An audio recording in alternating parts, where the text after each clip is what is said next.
DNA. सदियों से रहस्यमय मिनोअन लोगों की उत्पत्ति क्रीट के प्राचीन खंडहरों के नीचे छिपी हुई थी। हालांकि यह हड्डी 500 साल से अधिक पुरानी है, फिर भी यह काफी संभव है कि इसमें उस सूक्ष्म जीव के डीएनए के अंश मौजूद हों जिसने इस व्यक्ति में बीमारी पैदा की थी। यह तभी संभव है जब हम इस हड्डी से डीएनए निकालने में सफल हो जाएं। लेकिन अब डीएनए पर हुए अभूतपूर्व शोध ने सच्चाई का खुलासा कर दिया है।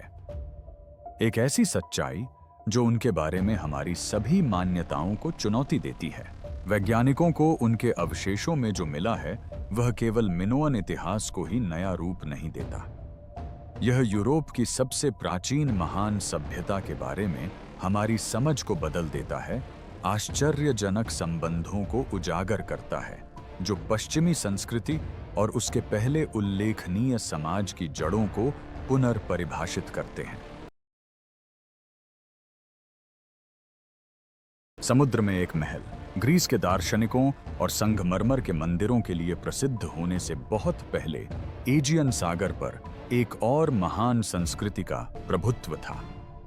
इसे मिनोअन सभ्यता कहा जाता था और यह क्रेते द्वीप पर विकसित हुई जो गहरे नीले समुद्र से घिरा एक धूप से जगमगाता भूभाग था। लगभग 3000 से 1450 ईसा पूर्व तक यह द्वीप कांस्य युग के विश्व के सबसे उन्नत स्थानों में से एक बन गया। मिनोअन जीवन के केंद्र में ये भव्य महल थे।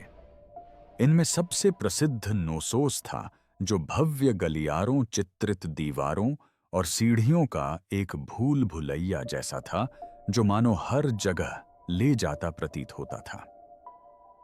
फाइस्टोस और मालिया में भी अन्य महल बने जिनमें से प्रत्येक भंडार गृहों, आंगनों और अपने समय से कहीं आगे की जल निकासी प्रणालियों से सुसज्जित था। कई प्राचीन सभ्यताओं के विपरीत मिनोअन लोगों ने विशाल किले या दीवारें नहीं बनाईं, जो पुरातत्वविदों के लिए काफी आश्चर्यजनक था। यदि वे आक्रमणकारियों से बचाव नहीं कर रहे थे तो शायद वे समुद्र से घिरे अपने द्वीप पर सुरक्षित महसूस करते थे, या शायद उनकी शक्ति युद्ध से नहीं बल्कि व्यापार और कौशल से आती थी। लेकिन उनकी कलाओं का अध्ययन करके हम उनके जीवन की झलक देख सकते हैं। नोसोस की दीवारों पर बने चमकीले भित्ति चित्रों में लोग बैलों पर से छलांग लगाते, नाचते और जीवन का जश्न मनाते हुए दिखाई देते हैं। इनमें युद्ध या विजय के दृश्य नहीं हैं, केवल गति और रंग हैं। मिनोअन लोगों को समुद्र, प्रकृति और सौंदर्य से बेहद प्रेम था। वे मिस्र, निकट पूर्व और अन्य एजियन द्वीपों के साथ व्यापार करते थे और जैतून का तेल, मिट्टी के बर्तन और उत्कृष्ट धातु शिल्प का सामान लाते ले जाते थे। क्रेते दो विश्वखंडों के बीच एक सेतु बन गया जिसने जहाजों और कहानियों के माध्यम से महाद्वीपों और संस्कृतियों को जोड़ा। हालांकि मिनोअन लोगों के साथ हमेशा से एक बड़ा रहस्य जुड़ा रहा है। वे कौन थे? एक सदी से भी अधिक समय से पुरातत्वविद उनकी उत्पत्ति को लेकर बहस करते रहे हैं। क्या वे क्रीट के मूल निवासी थे जो द्वीप के शुरुआती किसानों से ही विकसित हुए थे, या वे कहीं और से आए थे? शायद मिस्र, उत्तरी अफ्रीका या निकट पूर्व से शुरुआती विद्वानों का मानना था कि मिनोअन लोग विदेश से आए होंगे। आखिरकार उनकी कला मुख्य भूमि ग्रीस की किसी भी कला से बिल्कुल अलग थी। उनकी लेखन प्रणाली, जिसे लीनियर ए कहा जाता है, को आज तक पूरी तरह से पढ़ा नहीं जा सका है। और महल के डिजाइन कुछ शोधकर्ताओं को मिस्र और लेवांत में देखी गई इमारतों की याद दिलाते हैं। यह मानना आसान लग रहा था कि मिनोअन लोग प्रवास से आए थे, न कि स्वयं क्रीट के निवासी थे। हालांकि कुछ अन्य लोगों की राय अलग थी। उन्होंने देखा कि सामग्रियां कितनी स्थानीय थीं और मिनोअन शैली द्वीप की मिट्टी और परंपराओं में कितनी गहराई से समाई हुई प्रतीत होती थी। शायद मिनोअन लोग यहीं के मूल निवासी थे जो नवपाषाण काल के स्थानीय किसानों से उत्पन्न हुए थे और धीरे धीरे अधिक जटिल और रचनात्मक बन गए। समुद्र ने शायद विजेताओं को नहीं बल्कि प्रेरणा को जरूर लाया था। दशकों तक यह बहस चलती रही, कोई भी एक मत नहीं हो सका और हर नई खुदाई के साथ नए सिद्धांत बनते और बिगड़ते रहे। लेकिन अब सब कुछ बदल गया है और मिनोअन लोग अंततः अपने डीएनए के माध्यम से हमें बता सकते हैं कि वे कहां से आए थे। प्राचीन डीएनए का अध्ययन करने से पहले मिनोअन लोगों की कहानी लगभग पूरी तरह से अनुमानों और कल्पना पर आधारित थी। पुरातत्वविदों और लेखकों ने यह समझाने का प्रयास किया कि एक छोटे से द्वीप पर इतनी समृद्ध और जटिल संस्कृति इतनी जल्दी कैसे विकसित हो सकती है। स्पष्ट ग्रंथों या ठोस सबूतों के अभाव में उनकी उत्पत्ति का प्रश्न एक पहेली बन गया, जिस पर कई तरह के सिद्धांत सामने आए। इस कहानी को स्थापित करने वाले पहले लोगों में से एक सर आर्थर इवांस थे, जो एक ब्रिटिश पुरातत्वविद थे और जिन्होंने 1900 के दशक की शुरुआत में नोसोस की खुदाई शुरू की थी। उन्होंने ही इस जाति का नाम यूनानी पौराणिक कथाओं के प्रसिद्ध शासक मिनोस के नाम पर मिनोअन रखा था। इवांस को उनकी कला और वास्तुकला में कुछ ऐसा दिखा जो सुरुचिपूर्ण होने के साथ साथ विदेशी भी था। चमकीले रंग, बहती हुई रेखाएं और प्रतीक उन्हें मिस्र और उत्तरी अफ्रीका की याद दिलाते थे। उनका मानना था कि मिनोअन लोग शायद वहीं से आए होंगे, संभवतः बसने वालों के रूप में, जो उन्नत कौशल लेकर क्रीट आए थे। इवांस को उनकी शालीनता और व्यवस्था इतनी विकसित लगी कि यह किसी एकांत में विकसित होना असंभव सा लगता था। जल्द ही अन्य विद्वानों ने भी अपने विचार व्यक्त किए। कुछ लोगों ने अनातोलिया, आधुनिक तुर्की की ओर इशारा करते हुए सुझाव दिया कि मिनोअन लोग निकट पूर्व के प्राचीन लोगों से जुड़े हुए थे। अन्य लोगों ने बाल्कन से संभावित संबंध देखे। उनका मानना था कि उत्तर से हुए प्रवासन ने क्रीट में नई तकनीकों और डिजाइनों को लाया होगा। प्रत्येक सिद्धांत ने यह समझाने का प्रयास किया कि द्वीप इतनी जल्दी शक्ति और रचनात्मकता का केंद्र कैसे बन गया होगा, लेकिन कोई भी सिद्धांत सिद्ध नहीं हो सका। पुरातत्व के अलावा मिनोअन सभ्यता के रहस्य ने कई मिथकों को जन्म दिया। उनके महलों और किंवदंतियों ने कहानीकारों की कल्पना को प्रेरित किया। कुछ लेखकों ने उन्हें अटलांटिस की कहानी से जोड़ा, जो एक काल्पनिक द्वीप है जिसके बारे में कहा जाता है कि वह समुद्र में डूब गया था। उच्च कला और अचानक विनाश की एक लुप्त सभ्यता का विचार मिनोअन कहानी पर पूरी तरह से लागू होता प्रतीत होता था। पास के सेंटोरिनी द्वीप पर हुए ज्वालामुखी विस्फोट ने इस सिद्धांत को और भी बल दिया। कई लोगों के लिए मिनोअन ऐतिहासिक नहीं, बल्कि विस्मयकारी युग के पौराणिक जीवित बचे लोग थे। लेकिन अन्य विचारकों ने अधिक सतर्क दृष्टिकोण अपनाया। उनका तर्क था कि मिनोअन लोग रहस्यमय अजनबी नहीं थे, बल्कि कुशल उधार लेने वाले थे। क्रीट मिस्र, निकट पूर्व और ग्रीक मुख्य भूमि को जोड़ने वाले व्यस्त समुद्री मार्गों के बीच में स्थित था। व्यापारी विदेशी विचार ला सकते थे, जिन्हें द्वीपवासियों ने अपना लिया और अपना बना लिया। इस दृष्टिकोण से जो स्तंभ, भित्ति चित्र और धार्मिक प्रतीक मिस्र या पूर्वी प्रतीत होते थे, वे प्रवास का प्रमाण नहीं, बल्कि प्रेरणा का स्रोत थे। उनका कहना था कि क्रीट एक स्पंज की तरह था, जो उपयोगी चीजों को सोख लेता था और उनसे कुछ नया बनाता था। फिर भी समस्या यह थी कि मिनोअन लोगों की अपनी भाषा कोई नहीं पढ़ सकता था। उनकी मुख्य लेखन प्रणाली आज तक अनसुलझी है। पठनीय अभिलेखों के अभाव में पुरातत्वविद स्वयं लोगों की आवाजें नहीं सुन सके। वे केवल इमारतों, कलाकृतियों और औजारों को ही देख सकते थे और उनकी भी कई तरह से व्याख्या की जा सकती थी। साथ ही द्वीप की स्थिति ने पूरे मामले को और भी पेचीदा बना दिया था। क्रीट महाद्वीपों के चौराहे पर स्थित है। तट से अफ्रीका, एशिया या यूरोप के लिए नौकायन किया जा सकता था। यह मानना तर्क संगत प्रतीत होता है कि प्रभाव इन्हीं दिशाओं में से किसी एक से आया होगा। दशकों तक यही तर्क मिनोअन सभ्यता के बारे में हर धारणा को प्रभावित करता रहा। लेकिन समय बीतने के साथ पुराने मॉडल अब पर्याप्त नहीं रह गए। वे प्रमाणों से कहीं अधिक अनुमानों और मिथकों पर आधारित थे। हालांकि यह स्थिति जल्द ही बदल जाएगी। डीएनए से क्या पता चलता है? 100 से अधिक वर्षों तक मिनोअन कौन थे, यह रहस्य ज्यादातर अनुमानों का खेल बना रहा। यह स्थिति तब बदल गई जब विज्ञान ने उनकी हड्डियों के भीतर देखने का तरीका खोज लिया। पिछले दशक में प्राचीन डीएनए का उपयोग करके किए गए नए अध्ययनों ने मिनोअन सभ्यता की कहानी को नए सिरे से लिखना शुरू कर दिया है, जिससे हमें सिद्धांतों के बजाय तथ्य मिल रहे हैं। इन अध्ययनों से हमें पता चलता है कि उनके पूर्वज कहां से आए थे, उन्होंने अन्य लोगों के साथ कितना मेलजोल किया और इसका उनकी सभ्यता की शुरुआत पर क्या प्रभाव पड़ता है।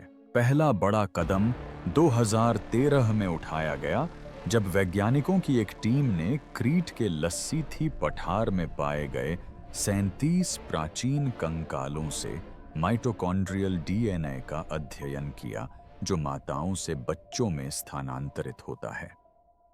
नेचर कम्युनिकेशंस में प्रकाशित और पबमेड में दर्ज इस शोध कार्य में मिनोअन लोगों के डीएनए की तुलना दुनिया भर की प्राचीन और आधुनिक आबादी के डीएनए से की गई।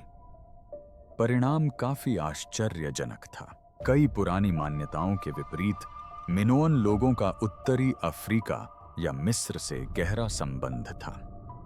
वास्तव में उनके सबसे करीबी आनुवंशिक संबंध प्रारंभिक यूरोपीय किसानों से थे, विशेषकर नवपाषाण काल के ग्रीस और पश्चिमी अनातोलिया, आधुनिक तुर्की के किसानों से।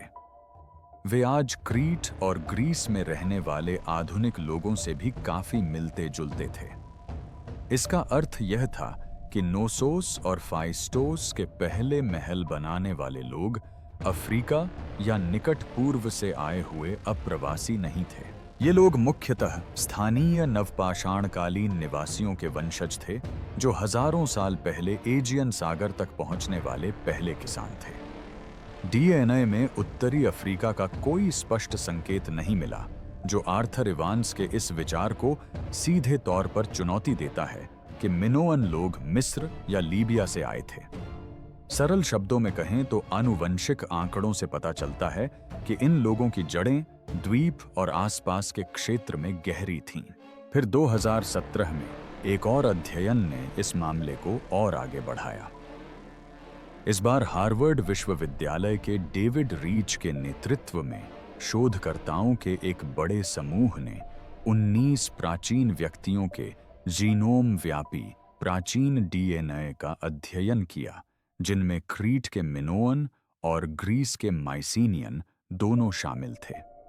नेचर पत्रिका में प्रकाशित परिणामों ने अब तक की सबसे स्पष्ट तस्वीर प्रस्तुत की।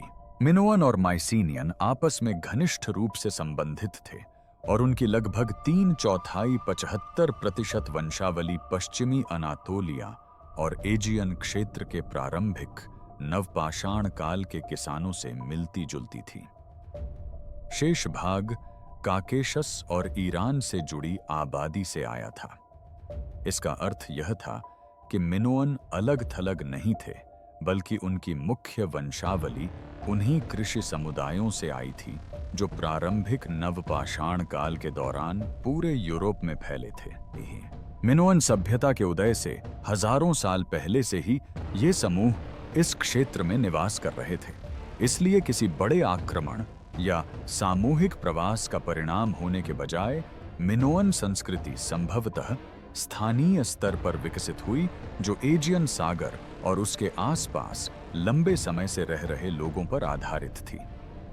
डीएनए से यह भी पता चला कि मिनोअन और माइसीनियन आनुवंशिक रूप से बहुत समान थे, हालांकि बिल्कुल एक जैसे नहीं थे।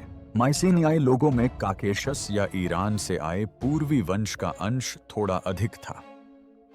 यह छोटा सा अंतर मुख्य भूमि ग्रीस और उससे भी पूर्व की आबादी के बीच बाद में हुए संपर्क को दर्शाता है, लेकिन सामान्य तौर पर दोनों समूहों की पृष्ठभूमि एक समान थी। फिर 2022 में एक नए अध्ययन ने डीएनए और आइसोटोप विश्लेषण को मिलाकर पहले से ज्ञात जानकारी में और अधिक विवरण जोड़ा। वैज्ञानिकों ने मिनोन कब्रों से मिली हड्डियों और दांतों की रासायनिक संरचना का अध्ययन किया, जिसमें स्ट्रोंटियम और सल्फर आइसोटोप पर विशेष ध्यान दिया गया। ये ऐसे तत्व हैं जो स्थानीय भोजन और पानी के सेवन के आधार पर यह दर्शाते हैं कि कोई व्यक्ति कहां पला बढ़ा था। इन आइसोटोप मानों से पता चल सकता है कि कोई व्यक्ति क्रीट का स्थानीय निवासी था या कहीं और से आया था। परिणामों से पता चला कि अधिकांश व्यक्ति स्थानीय थे, जिनका जन्म और पालन पोषण क्रीट में हुआ था।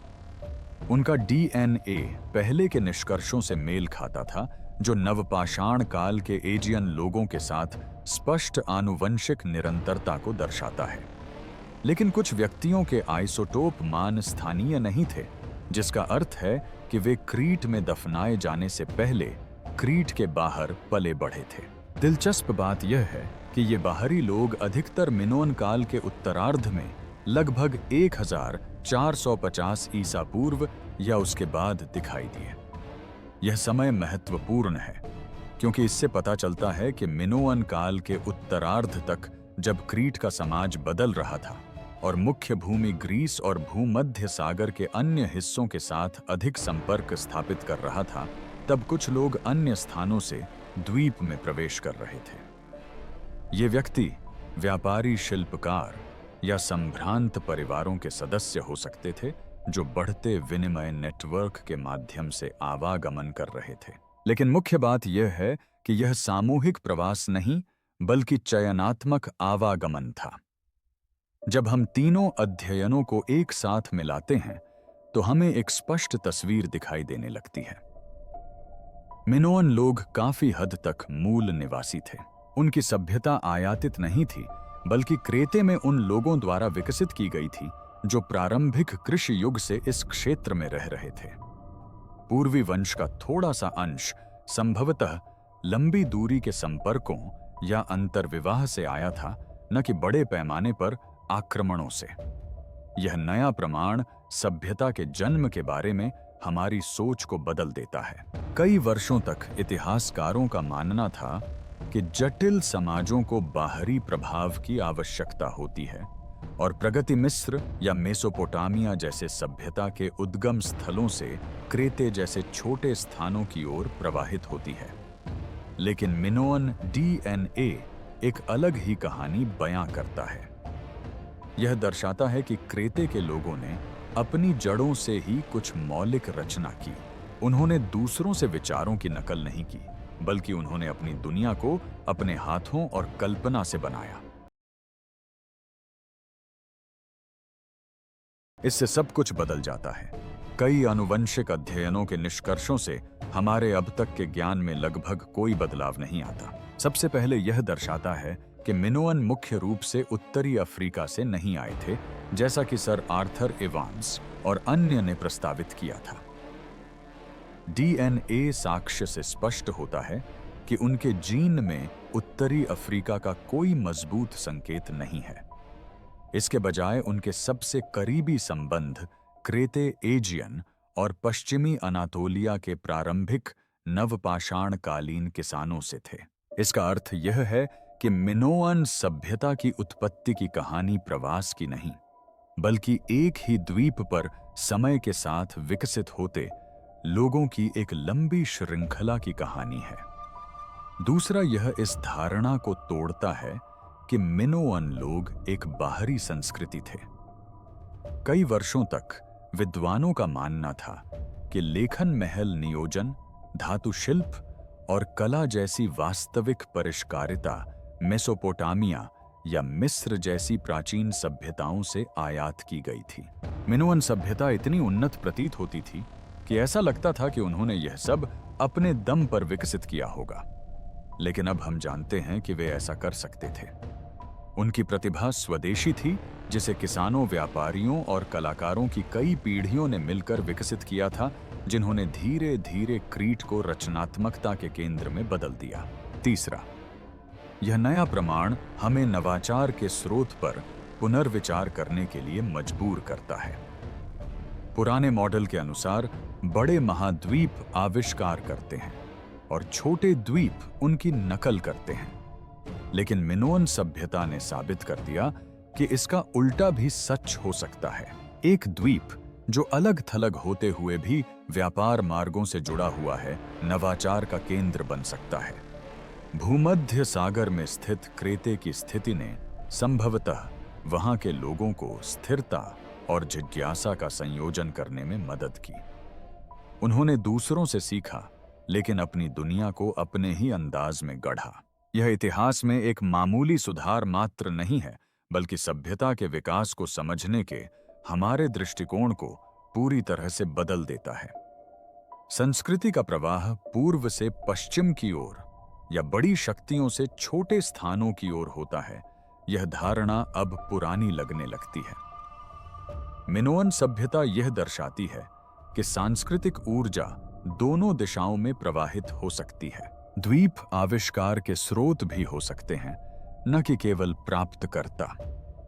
फिर भी कहानी अलगाव से परे है।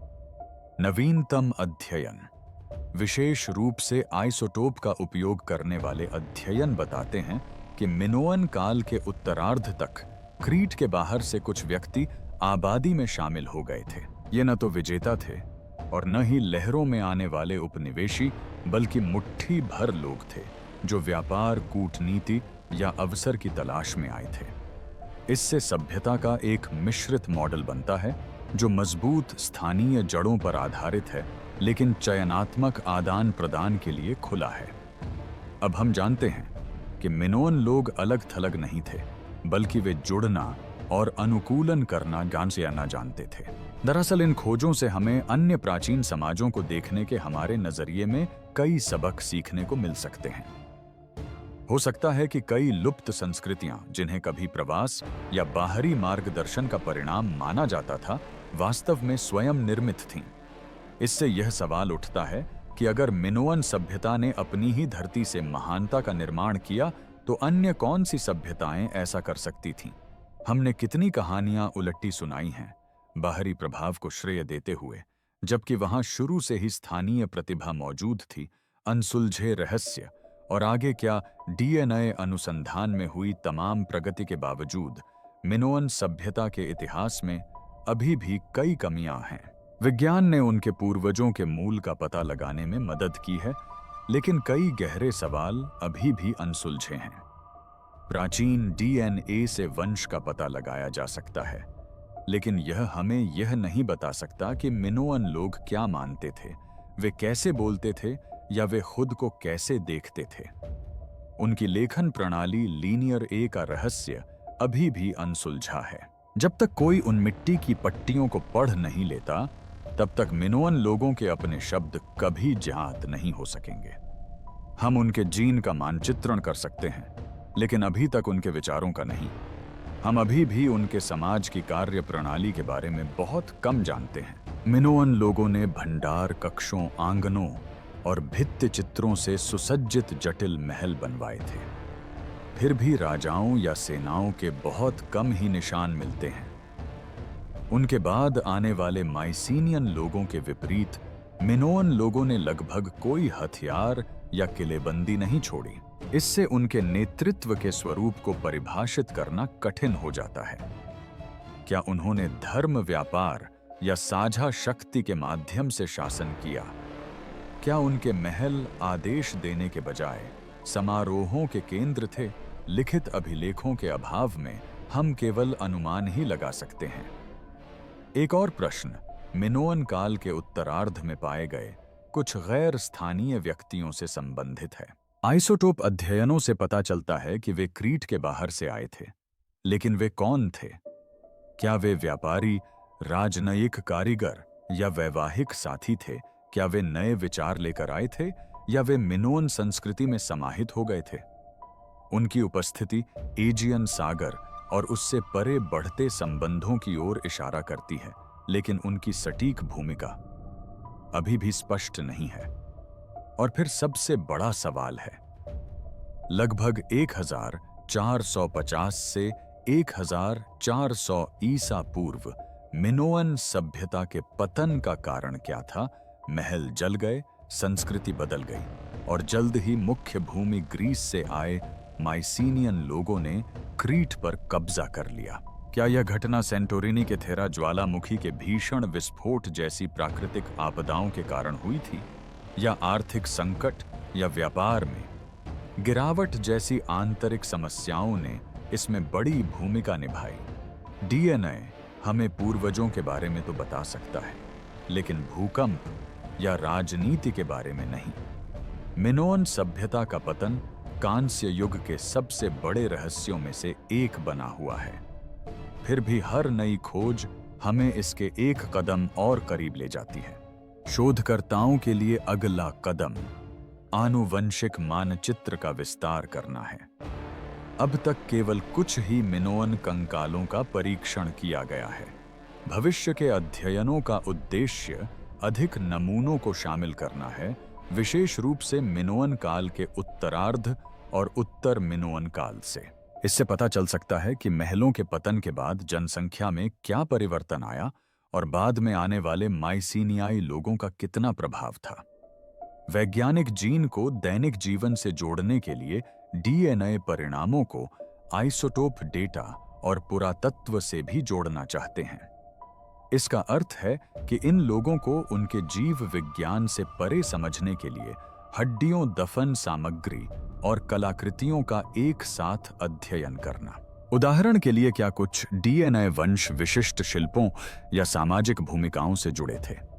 क्या बाहरी लोगों ने स्थानीय परिवारों में विवाह किया, या वे अलग रहे? एक और रोमांचक क्षेत्र है आनुवंशिक डेटा को सांस्कृतिक साक्ष्यों के साथ जोड़ना, जिसमें विज्ञान द्वारा आवागमन के बारे में कही गई बातों की तुलना कला, वास्तुकला और धर्म द्वारा विचारों के बारे में दिए गए सुझावों से की जाती है।